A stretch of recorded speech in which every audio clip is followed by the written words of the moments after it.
AI ಜಗತ್ತಲ್ಲಿ ದಿನಕ್ಕೊಂದು ಹೊಸ ಬೆಳವಣಿಗೆಗಳು ನಡೆಯುತ್ತಲೇ ಇವೆ. ಇತ್ತೀಚೆಗೆ ಅಂತೂ ಕ್ಲಾಡ್ ಎಐ ಟೆಕ್ ಜಗತ್ತಿನಲ್ಲಿ ಬಿರುಗಾಳಿಯನ್ನೇ ಎಬ್ಬಿಸಿದೆ. ಕ್ಲಾಡ್ ಎಐನ ಹೊಸ ಟೂಲ್ನಿಂದ ದೊಡ್ಡ ದೊಡ್ಡ ಐಟಿ ಕಂಪನಿಗಳೇ ಬೆಚ್ಚಿ ಬಿದ್ದಿವೆ. ಈಗ ಈ ಕ್ಲಾಡ್ ಎಐನ ಮಾತೃ ಸಂಸ್ಥೆಯಾದ ಆಂಥ್ರೋಪಿಕ್ ಹೊಸ ಹೆಜ್ಜೆಯನ್ನ ಇಟ್ಟಿದೆ.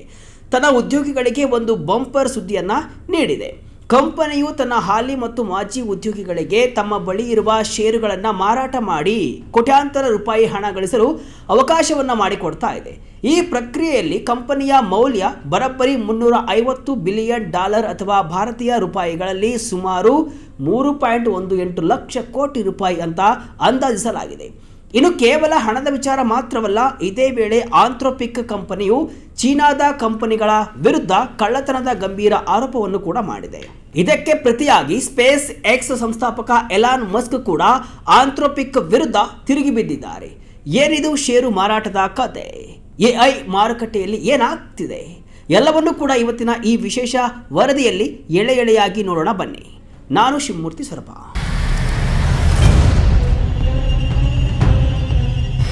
ಆಂಥ್ರೋಪಿಕ್ ಕಂಪನಿಯಿಂದ ದೊಡ್ಡ ಮೂವ್, ಉದ್ಯೋಗಿಗಳಿಗೆ ಗೋಲ್ಡನ್ ಚಾನ್ಸ್, ಬಿಗ್ ಡೀಲ್. ಹೌದು, ಬ್ಲೂಮ್ಬರ್ಗ್ ವರದಿಯ ಪ್ರಕಾರ ಕ್ಲಾಡ್ ಎಐ ಡೆವಲಪರ್ ಆಗಿರುವ ಆಂಥ್ರೋಪಿಕ್ ಒಂದು ಬೃಹತ್ ಸೆಕೆಂಡರಿ ಷೇರು ಮಾರಾಟಕ್ಕೆ ಸಿದ್ಧತೆಯನ್ನು ನಡೆಸಿದೆ. ಇದರ ಅಡಿಯಲ್ಲಿ ಆಯ್ಕೆಯಾದ ಹಾಲಿ ಮತ್ತು ಮಾಜಿ ಉದ್ಯೋಗಿಗಳಿಗೆ ತಮ್ಮ ಪಾಲಿನ ಷೇರುಗಳನ್ನು ಮಾರಾಟ ಮಾಡಲು ಅವಕಾಶ ಸಿಗಲಿದೆ.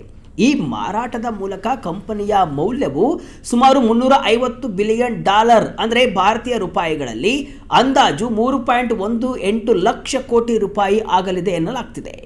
ಕುತೂಹಲಕಾರಿ ವಿಷಯವೇನೆಂದರೆ, ಇತ್ತೀಚೆಗಷ್ಟೇ ಕಂಪನಿಯು $30 ಬಿಲಿಯನ್ ಅಂದರೆ ಸುಮಾರು 27,285 ಕೋಟಿ ರೂಪಾಯಿ ಬಂಡವಾಳವನ್ನು ಸಂಗ್ರಹಿಸಿತ್ತು. ಆ ಫಂಡಿಂಗ್ ರೌಂಡ್ನಲ್ಲಿ ಕಂಪನಿಯ ಪೋಸ್ಟ್ ಮನಿ ಮೌಲ್ಯ $380 ಬಿಲಿಯನ್ ಆಗಿತ್ತು. ಈಗ ನಡೀತಿರೋ ಈ ಷೇರು ಮಾರಾಟ ಕೂಡ ಹೆಚ್ಚು ಕಡಿಮೆ ಅದೇ ಮಟ್ಟದ ಮೌಲ್ಯಮಾಪನದಲ್ಲಿ ನಡೀತಾ ಇದೆ ಎಂಬುದು ಉದ್ಯೋಗಿಗಳಿಗೆ ಖುಷಿಯ ವಿಚಾರ. ಮೂಲಗಳ ಪ್ರಕಾರ ಈ ಆಫರ್ನಲ್ಲಿ ಸುಮಾರು $5 ರಿಂದ $6 ಬಿಲಿಯನ್ ಅಂದರೆ ಭಾರತೀಯ ಕರೆನ್ಸಿಯಲ್ಲಿ ಬರೋಬ್ಬರಿ 54,577 ಕೋಟಿ ರೂಪಾಯಿ ಮೌಲ್ಯದ ಷೇರುಗಳು ಮಾರಾಟಕ್ಕೆ ಲಭ್ಯವಿರಲಿವೆ. ಆದರೆ ಫೈನಲಿ ಎಷ್ಟು ಮೊತ್ತದ ವ್ಯವಹಾರ ನಡೆಯುತ್ತೆ ಅನ್ನೋದು, ಎಷ್ಟು ಜನ ಉದ್ಯೋಗಿಗಳು ತಮ್ಮ ಷೇರುಗಳನ್ನು ಮಾರಲು ಮುಂದೆ ಬರ್ತಾರೆ ಅನ್ನೋದರ ಮೇಲೆ ನಿರ್ಧಾರವಾಗಲಿದೆ. ಸದ್ಯಕ್ಕೆ ಈ ಬಗ್ಗೆ ಮಾತುಕತೆಗಳು ನಡೀತಾ ಇದ್ದು ಅಂತಿಮ ನಿಯಮಗಳು ಬದಲಾಗುವ ಸಾಧ್ಯತೆಯೂ ಇದೆ ಅಂತ ವರದಿ ಹೇಳಿದೆ. ಉದ್ಯೋಗಿಗಳ ಷೇರು ಮಾರಾಟ ಅಂದ್ರೆ ಏನು? ಆಂಥ್ರೋಪಿಕ್ನಲ್ಲಿ ಯಾರೆಲ್ಲ ಅರ್ಹರು ಗೊತ್ತಾ? ಇಲ್ಲಿ ಒಂದು ಪ್ರಮುಖವಾದ ವಿಷಯವನ್ನ ನಾವು ಗಮನಿಸಬೇಕು. ಇದು ಕಂಪನಿಯೇ ತನ್ನ ಷೇರುಗಳನ್ನು ಮಾರ್ತಾ ಇಲ್ಲ ಅಥವಾ ಬಂಡವಾಳ ಹೂಡಿಕೆ ಮಾಡಿಕೊಳ್ತಾ ಇಲ್ಲ. ಬದಲಾಗಿ ಇದು ಸೆಕೆಂಡರಿ ಸೇಲ್ ಅಂದರೆ ಉದ್ಯೋಗಿಗಳ ಬಳಿ ಇರುವ ಷೇರುಗಳನ್ನು ಹೊರಗಿನ ಹೂಡಿಕೆದಾರರು ಖರೀದಿಸುತ್ತಾರೆ. ಆಂಥ್ರೋಪಿಕ್ ಕಂಪನಿಯೇ ಈ ಷೇರುಗಳನ್ನು ಮರು ಖರೀದಿ ಮಾಡ್ತಾ ಇಲ್ಲ. ಇನ್ನು ಈ ಮಾರಾಟದಲ್ಲಿ ಭಾಗವಹಿಸಲು ಎಲ್ಲರಿಗೂ ಅವಕಾಶ ಇಲ್ಲ. ವರದಿಯ ಪ್ರಕಾರ ಕಂಪನಿಯಲ್ಲಿ ಕನಿಷ್ಠ 12 ತಿಂಗಳು ಅಂದರೆ 1 ವರ್ಷ ಸೇವೆ ಸಲ್ಲಿಸಿರುವ ಹಾಲಿ ಮತ್ತು ಮಾಜಿ ಉದ್ಯೋಗಿಗಳು ಮಾತ್ರ ಈ ಆಫರ್ಗೆ ಅರ್ಹರಾಗಿರುತ್ತಾರೆ. ಹೀಗಾಗಿ ಹೊಸದಾಗಿ ಸೇರಿದವರು ಅಥವಾ ಕಡಿಮೆ ಅವಧಿ ಕೆಲಸ ಮಾಡಿದವರಿಗೆ ಈ ಜಾಕ್ಪಾಟ್ ಇಲ್ಲ. ಈ ಷೇರು ಮಾರಾಟ ಪ್ರಕ್ರಿಯೆಗೆ ಸಂಬಂಧಿಸಿದಂತೆ ಆಂಥ್ರೋಪಿಕ್ ಯಾವುದೇ ಅಧಿಕೃತ ಹೇಳಿಕೆಯನ್ನು ನೀಡಿಲ್ಲ. ಆದರೆ ಬಂಡವಾಳ ಹೂಡಿಕೆದಾರರಾದ ಜಿಐಸಿ ಮತ್ತು ಕೋಟ್ಯೂನಂತಹ ಸಂಸ್ಥೆಗಳು ಇತ್ತೀಚಿನ ಸುತ್ತಿನಲ್ಲಿ ಹೂಡಿಕೆ ಮಾಡಿರೋದು ಆಂಥ್ರೋಪಿಕ್ನ ಬೆಳವಣಿಗೆಗೆ ಸಾಕ್ಷಿಯಾಗಿದೆ. ಎಐ ಲೋಕದಲ್ಲಿ ಹೆಚ್ಚಿದ ಕಂಪನಿಗಳ ಪೈಪೋಟಿ, ಐಪಿಒ ಬದಲು ಷೇರು ಮಾರಾಟವೇ ಟ್ರೆಂಡ್.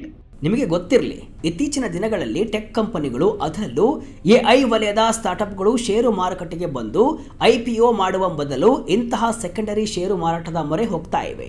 ಇದು ಖಾಸಗಿ ಟೆಕ್ ಸಂಸ್ಥೆಗಳಲ್ಲಿ ಒಂದು ಹೊಸ ಟ್ರೆಂಡ್ ಆಗಿ ಬದಲಾಗಿದೆ. ಸ್ಪರ್ಧಾತ್ಮಕವಾದ ಎಐ ಉದ್ಯೋಗ ಮಾರುಕಟ್ಟೆಯಲ್ಲಿ ಅತ್ಯುತ್ತಮ ಇಂಜಿನಿಯರ್ಗಳು ಮತ್ತು ಸಂಶೋಧಕರನ್ನು ಆಕರ್ಷಿಸಲು ಮತ್ತು ಅವರನ್ನು ಕಂಪನಿಯಲ್ಲೇ ಉಳಿಸಿಕೊಳ್ಳಲು ಇದು ಒಂದು ತಂತ್ರವಾಗಿದೆ. ಕಂಪನಿ ಪಬ್ಲಿಕ್ ಲಿಮಿಟೆಡ್ ಆಗುವವರೆಗೂ ಕಾಯುವ ಬದಲು ಈಗಲೇ ಉದ್ಯೋಗಿಗಳಿಗೆ ತಮ್ಮ ಷೇರುಗಳನ್ನು ಹಣವನ್ನಾಗಿ ಪರಿವರ್ತಿಸಿಕೊಳ್ಳಲು ಅವಕಾಶ ನೀಡುವ ಮೂಲಕ ಕಂಪನಿಗಳು ಉದ್ಯೋಗಿಗಳನ್ನು ಖುಷಿಪಡಿಸ್ತಾ ಇವೆ. ಆಂಥ್ರೋಪಿಕ್ ಮಾತ್ರವಲ್ಲ, ಈ ಹಿಂದೆ ಸ್ಟ್ರೈಪ್ ಮತ್ತು ಎಲಾನ್ ಮಸ್ಕ್ ಅವರ ಸ್ಪೇಸ್ ಎಕ್ಸ್ ಕೂಡ ಇದೇ ಮಾದರಿಯನ್ನು ಅನುಸರಿಸಿದ್ವು. ಅಷ್ಟೇ ಯಾಕೆ, ಆಂಥ್ರೋಪಿಕ್ನ ಪ್ರಬಲ ಪ್ರತಿಸ್ಪರ್ಧಿಯಾಗಿರುವ ಓಪನ್ ಎಐ ಕೂಡ ಕಳೆದ ವರ್ಷ ಸುಮಾರು $500 ಬಿಲಿಯನ್ ಮೌಲ್ಯಮಾಪನದಲ್ಲಿ $6.6 ಬಿಲಿಯನ್ ಮೌಲ್ಯದ ಸೆಕೆಂಡರಿ ಷೇರು ಮಾರಾಟವನ್ನು ನಡೆಸಿತ್ತು. ಸದ್ಯಕ್ಕೆ ಆಂಥ್ರೋಪಿಕ್, ಓಪನ್ ಎಐ ಮತ್ತು ಸ್ಪೇಸ್ ಎಕ್ಸ್ ಎಲ್ಲವೂ ಮುಂದೊಂದು ದಿನ ಐಪಿಒಗೆ ಹೋಗುವ ಇರಾದೆಯನ್ನ ಹೊಂದಿವೆ. ಆದರೆ ಅದಕ್ಕೂ ಮುನ್ನ ಉದ್ಯೋಗಿಗಳಿಗೆ ಲಾಭ ಮಾಡಿಕೊಡಲು ಈ ದಾರಿ ಹಿಡಿದಿವೆ. ಆದಾಯದಲ್ಲಿ ಆಂಥ್ರೋಪಿಕ್ ಕಂಪನಿಯ ಓಟ, ಓಪನ್ ಎಐ ಮತ್ತು ಮಸ್ಕ್ಗೆ ಕ್ಲಾಡ್ ಟಕ್ಕರ್. ಇದೆಲ್ಲ ಆಯಿತು. ಈಗ ಟೆಕ್ ಜಗತ್ತಲ್ಲಿ ಧೂಳೆಬ್ಬಿಸಿರುವ ಆಂಥ್ರೋಪಿಕ್ ಕಂಪನಿಯ ಆರ್ಥಿಕ ಪರಿಸ್ಥಿತಿ ಮತ್ತು ಮಾರುಕಟ್ಟೆಯ ಕಡೆಗೆ ಒಮ್ಮೆ ಕಣ್ಣಾಯಿಸೋಣ. 350ರಿಂದ 380 ಬಿಲಿಯನ್ ಡಾಲರ್ ಮೌಲ್ಯಮಾಪನ ಅಂದರೆ ಸಾಮಾನ್ಯ ವಿಷಯವಲ್ಲ. ಇದು ಕಂಪನಿಯ ಸ್ಫೋಟಕ ಆದಾಯದ ಬೆಳವಣಿಗೆಯನ್ನು ತೋರಿಸುತ್ತೆ. ಆಂಥ್ರೋಪಿಕ್ ಮುಂದಿನ ವರ್ಷದ ಮಾರಾಟದಲ್ಲಿ 14ರಿಂದ 26 ಬಿಲಿಯನ್ ಡಾಲರ್ ಆದಾಯ ಗಳಿಸುವ ಗುರಿಯನ್ನು ಹೊಂದಿದೆ. ಇದು ವಾರ್ಷಿಕವಾಗಿ 4ರಿಂದ 7 ಪಟ್ಟು ಬೆಳವಣಿಗೆಯಾಗಿದ್ದು, ತನ್ನ ಪ್ರತಿಸ್ಪರ್ಧಿ ಓಪನ್ ಎಐನ 2ರಿಂದ 3 ಪಟ್ಟು ಬೆಳವಣಿಗೆಗಿಂತ ವೇಗವಾಗಿದೆ ಅಂತ ಅಂದಾಜಿಸಲಾಗಿದೆ. ಎಂಟರ್ಪ್ರೈಸ್ LLM ಮಾರುಕಟ್ಟೆಯಲ್ಲಿ ಆಂಥ್ರೋಪಿಕ್ ಈಗ 32% ಪಾಲನ್ನು ಹೊಂದುವ ಮೂಲಕ 25% ಪಾಲು ಹೊಂದಿರುವ ಓಪನ್ ಎಐ ಅನ್ನ ಹಿಂದಿಕ್ಕಿದೆ ಅಂತ ವರದಿಗಳು ಹೇಳ್ತಿವೆ. ಕ್ಲಾಡ್ ಮಾಡೆಲ್ಗಳು ಕೋಡಿಂಗ್ ಮತ್ತು ಆಫೀಸ್ ಕೆಲಸಗಳಲ್ಲಿ ಹೆಚ್ಚು ಸಮರ್ಥವಾಗಿವೆ ಎಂಬ ಕಾರಣಕ್ಕೆ ಕಾರ್ಪೊರೇಟ್ ವಲಯದಲ್ಲಿ ಇದಕ್ಕೆ ಬೇಡಿಕೆ ಹೆಚ್ಚಾಗಿದೆ. ಅಮೆಜಾನ್, ಗೂಗಲ್ ಮತ್ತು ಮೈಕ್ರೋಸಾಫ್ಟ್ ನಂತಹ ದಿಗ್ಗಜರು ಆಂಥ್ರೋಪಿಕ್ ಬೆನ್ನಿಗೆ ನಿಂತಿದ್ದಾರೆ. ಹೋಲಿಕೆ ಮಾಡಿ ನೋಡೋದಾದರೆ ಫೆಬ್ರವರಿ 2026ರ ಲೆಕ್ಕಾಚಾರದಂತೆ ಓಪನ್ ಎಐ ಮೌಲ್ಯ 500ರಿಂದ 850 ಬಿಲಿಯನ್ ಡಾಲರ್ ಇದ್ರೆ, ಎಲಾನ್ ಮಸ್ಕ್ ಅವರ XAI ಮೌಲ್ಯ 230 ಬಿಲಿಯನ್ ಡಾಲರ್ ಇದೆ. ಆದರೆ ಆಂಥ್ರೋಪಿಕ್ 350ರಿಂದ 380 ಬಿಲಿಯನ್ ಡಾಲರ್ ಮೌಲ್ಯದೊಂದಿಗೆ ಇವರಿಬ್ಬರ ನಡುವೆ ಪ್ರಬಲ ಪೈಪೋಟಿ ನೀಡ್ತಾ ಇದೆ. ಚೀನಾ ಕಂಪನಿಗಳ ವಿರುದ್ಧ ಗಂಭೀರ ಆರೋಪ, ಕ್ಲಾಡ್ ಎಐ ಡೇಟಾ ಕದ್ವ ಚೀನಾ ಕಂಪನಿಗಳು. ಇದೆಲ್ಲ ಆಯಿತು. ಈಗ ಮತ್ತೊಂದು ಇಂಟ್ರೆಸ್ಟಿಂಗ್ ವಿಚಾರಕ್ಕೆ ಬರೋಣ.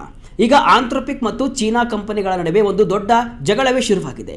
ಆಂಥ್ರೋಪಿಕ್ ತನ್ನ ಇತ್ತೀಚಿನ ಬ್ಲಾಗ್ ಪೋಸ್ಟ್ನಲ್ಲಿ ಚೀನಾದ 3 ಪ್ರಮುಖ ಎಐ ಕಂಪನಿಗಳಾದ ಡೀಪ್ಸೀಕ್, ಮೂನ್ಶಾಟ್ ಎಐ ಮತ್ತು ಮಿನಿಮ್ಯಾಕ್ಸ್ ವಿರುದ್ಧ ಗಂಭೀರ ಆರೋಪವನ್ನು ಮಾಡಿದೆ. ಈ ಕಂಪನಿಗಳು ಆಂಥ್ರೋಪಿಕ್ನ ಕ್ಲಾಡ್ ಚಾಟ್ ಬಾಟ್ ಅನ್ನು ದುರ್ಬಳಕೆ ಮಾಡಿಕೊಂಡು ತಮ್ಮದೇ ಆದ ಎಐ ಸಿಸ್ಟಮ್ಗಳನ್ನು ಅಭಿವೃದ್ಧಿಪಡಿಸಿಕೊಳ್ತಿವೆ ಅಂತ ದೂರಿದೆ. ಆಂಥ್ರೋಪಿಕ್ ಹೇಳುವ ಪ್ರಕಾರ ಈ ಚೀನಾ ಕಂಪನಿಗಳು ಸುಮಾರು 24,000 ನಕಲಿ ಖಾತೆಗಳನ್ನು ಸೃಷ್ಟಿಸಿ ಕ್ಲಾಡ್ ಜೊತೆ 16 ಮಿಲಿಯನ್ಗಿಂತಲೂ ಹೆಚ್ಚು ಬಾರಿ ಸಂವಹನ ನಡೆಸಿವೆ. ಈ ಮೂಲಕ ಕ್ಲಾಡ್ನ ಸಾಮರ್ಥ್ಯ ಮತ್ತು ಮಾಹಿತಿಯನ್ನು ಡಿಸ್ಟಿಲೇಷನ್ ಅಥವಾ ಬಟ್ಟಿ ಇಳಿಸುವ ಮೂಲಕ ಕದ್ದು ತಮ್ಮ ಮಾಡೆಲ್ಗಳಿಗೆ ತರಬೇತಿ ನೀಡ್ತಾ ಇವೆ ಎಂಬುದು ಆಂಥ್ರೋಪಿಕ್ನ ಗಂಭೀರ ಆರೋಪ. ಡಿಸ್ಟಿಲೇಷನ್ ಕೆಲವು ಬಾರಿ ಸಕ್ರಮವಾಗಿರಬಹುದು, ಆದರೆ ವಿದೇಶಿ ಲ್ಯಾಬ್ಗಳು ಅಮೆರಿಕದ ಮಾಡೆಲ್ಗಳನ್ನು ಕದ್ದು ಅವುಗಳ ಸುರಕ್ಷತಾ ಕವಚಗಳನ್ನು ತೆಗೆದುಹಾಕಿ ಮಿಲಿಟರಿ ಮತ್ತು ಗುಪ್ತಚರ ಕೆಲಸಗಳಿಗೆ ಬಳಸಿಕೊಳ್ಳುವುದು ಅಪಾಯಕಾರಿ ಅಂತ ಆಂಥ್ರೋಪಿಕ್ ಬಿಗ್ ವಾರ್ನಿಂಗ್ ಅನ್ನು ಕೊಟ್ಟಿದೆ. ಆಂಥ್ರೋಪಿಕ್ ವಿರುದ್ಧ ರೊಚ್ಚಿಗೆದ್ದ ಮಸ್ಕ್, ಆಂಥ್ರೋಪಿಕ್ ಕಳ್ಳಾಟ ಬಯಲಾಯಿತಾ? ಆಂಥ್ರೋಪಿಕ್ ಚೀನಾ ಕಂಪನಿಗಳ ಮೇಲೆ ಕಳ್ಳತನದ ಆರೋಪ ಮಾಡ್ತಾ ಇದ್ದಂತೆ ಇತ್ತ ಸೋಷಿಯಲ್ ಮೀಡಿಯಾದಲ್ಲಿ ಆಂಥ್ರೋಪಿಕ್ ವಿರುದ್ಧವೇ ಜನ ತಿರುಗಿ ಬಿದ್ದಿದ್ದಾರೆ. ನೆಟ್ಟಿಗರು ಆಂಥ್ರೋಪಿಕ್ ನಡೆಗೆ ಇದು ದ್ವಂದ್ವ ನೀತಿ ಅಂತ ಕಿಡಿಕಾರಿದ್ದಾರೆ. ಸ್ವತಃ ಆಂಥ್ರೋಪಿಕ್ ಕಂಪನಿಗೆ ಇಂಟರ್ನೆಟ್ನಲ್ಲಿರುವ ಓಪನ್ ಡೇಟಾವನ್ನು ಬಳಸಿ ತರಬೇತಿಯನ್ನು ಪಡೆದಿದೆ. ಈಗ ಬೇರೆಯವರು ಅದನ್ನೇ ಮಾಡಿದರೆ ತಪ್ಪೆ ಅಂತ ಪ್ರಶ್ನಿಸಿದ್ದಾರೆ. ಈ ಟೀಕೆಯಲ್ಲಿ ಮುಂಚೂಣಿಯಲ್ಲಿರುವುದು XAI ಸ್ಥಾಪಕ ಎಲಾನ್ ಮಸ್ಕ್ ಅವರು ತಮ್ಮ X ತಾಣದಲ್ಲಿ ಆಂಥ್ರೋಪಿಕ್ ವಿರುದ್ಧ ಗುಡುಗಿದ್ದಾರೆ. ಬೃಹತ್ ಪ್ರಮಾಣದ ಟ್ರೈನಿಂಗ್ ಡೇಟಾವನ್ನು ಕದ್ದ ಆರೋಪ ಆಂಥ್ರೋಪಿಕ್ ಮೇಲೆಯೇ ಇದೆ ಮತ್ತು ಇದಕ್ಕಾಗಿ ಅದು ಬಿಲಿಯನ್ ಗಟ್ಟಲೆ ಡಾಲರ್ ದಂಡವನ್ನು ಕಟ್ಟಬೇಕಾಗಿ ಬಂದಿದೆ. ಇದು ಸತ್ಯ ಅಂತ ಮಸ್ಕ್ ಬರೆದುಕೊಂಡಿದ್ದಾರೆ. ಅಷ್ಟೇ ಅಲ್ಲ, ಇದಕ್ಕೆ ಸಾಕ್ಷಿಯಾಗಿ ಕಮ್ಯುನಿಟಿ ನೋಟ್ ಸ್ಕ್ರೀನ್ಶಾಟ್ಗಳನ್ನು ಕೂಡ ಲಗತ್ತಿಸಿದ್ದಾರೆ. ಅದರಲ್ಲಿ ಆಂಥ್ರೋಪಿಕ್ ಕ್ಲಾಡ್ ಎಐ ರಚನೆಗೆ ಸಂಬಂಧಿಸಿದಂತೆ $1.5 ಬಿಲಿಯನ್ ಮೊಕದ್ದಮೆಯನ್ನು ಎದುರಿಸಿತ್ತು ಮತ್ತು ಕದ್ದ ಡೇಟಾ ಬಳಸಿ ಟ್ರೈನ್ ಮಾಡಲಾಗಿದೆ ಎಂಬ ಮಾಹಿತಿಯನ್ನು ಕೂಡ ಮಸ್ಕ್ ಹಂಚಿಕೊಂಡಿದ್ದಾರೆ. ಇನ್ನೊಬ್ಬ ಬಳಕೆದಾರರು, ನೀವು ಬೇರೆಯವರ ಡೇಟಾವನ್ನು ಉಚಿತವಾಗಿ ಬಳಸಿ ನಿಮ್ಮ ಮಾಡೆಲ್ ಟ್ರೈನ್ ಮಾಡಿದ್ರೆ ಸರಿ, ಆದರೆ ಬೇರೆಯವರು ನಿಮ್ಮ ಮಾಡೆಲ್ಗೆ ಹಣ ಕೊಟ್ಟು ಟ್ರೈನ್ ಮಾಡಿದ್ರೆ ಅದು ಕಳ್ಳತನ ಅಂತ ಆಂಥ್ರೋಪಿಕ್ ಅನ್ನ ತರಾಟೆಗೆ ತೆಗೆದುಕೊಂಡಿದ್ದಾರೆ. ಒಟ್ಟಿನಲ್ಲಿ ಎಐ ಜಗತ್ತಿನಲ್ಲಿ ಒಂದು ಕಡೆ ಹಣದ ಹೊಳೆ ಹರಿತಾ ಇದೆ. ಆಂಥ್ರೋಪಿಕ್ ತನ್ನ ಉದ್ಯೋಗಿಗಳಿಗೆ $350 ಬಿಲಿಯನ್ ಮೌಲ್ಯದ ಷೇರು ಮಾರಾಟದ ಮೂಲಕ ಶ್ರೀಮಂತರಾಗುವ ಅವಕಾಶವನ್ನು ನೀಡ್ತಾ ಇದೆ. ಇದು ಎಐ ಕಂಪನಿಗಳ ವ್ಯಾಲ್ಯೂಯೇಷನ್ ಎಷ್ಟರ ಮಟ್ಟಿಗೆ ಆಕಾಶಕ್ಕೆ ಏರಿದೆ ಅನ್ನೋದಕ್ಕೆ ಸಾಕ್ಷಿ. ಆದರೆ ಮತ್ತೊಂದೆಡೆ ಡೇಟಾ ಕಳ್ಳತನ, ಮಾಡೆಲ್ ಕಾಪಿ ಮಾಡೋದು ಮತ್ತು ಪೇಟೆಂಟ್ ಯುದ್ಧಗಳು ಕೂಡ ಜೋರಾಗಿವೆ. ಚೀನಾ ಕಂಪನಿಗಳ ವಿರುದ್ಧ ಆಂಥ್ರೋಪಿಕ್ ಸಮರ ಸಾರಿದರೆ ಎಲಾನ್ ಮಸ್ಕ್ ಆಂಥ್ರೋಪಿಕ್ನ ಹಳೆ ತಪ್ಪುಗಳನ್ನು ಎತ್ತಿ ತೋರಿಸ್ತಾ ಇದ್ದಾರೆ. ಇದೆಲ್ಲದನ್ನು ಕೂಡ ನೋಡಿದ ಮೇಲೆ ಎಐ ತಂತ್ರಜ್ಞಾನ ಬೆಳೆದಂತೆ ಅದರ ಹಿಂದಿನ ರಾಜಕೀಯ ಮತ್ತು ಪೈಪೋಟಿ ಕೂಡ ಅಷ್ಟೇ ವೇಗವಾಗಿ ಬೆಳೀತಾ ಇದೆ ಅನ್ನೋದು ಮಾತ್ರ ಸತ್ಯ. ಇದಿಷ್ಟು ಇವತ್ತಿನ ವಿಶೇಷ. ಇದೇ ರೀತಿಯ ಹಲವು ವಿಶ್ಲೇಷಣೆ, ಮಾಹಿತಿ ಅಷ್ಟೇ ಅಲ್ಲ, ಮನೋರಂಜನೆಯ ವಿಡಿಯೋಗಳಿಗಾಗಿ ವಿಜಯ ಕರ್ನಾಟಕ ವೆಬ್ಸೈಟ್, ಫೇಸ್ಬುಕ್ ಹಾಗೂ ಯೂಟ್ಯೂಬ್ ಪೇಜನ್ನು ಫಾಲೋ ಮಾಡಿ. ಧನ್ಯವಾದಗಳು.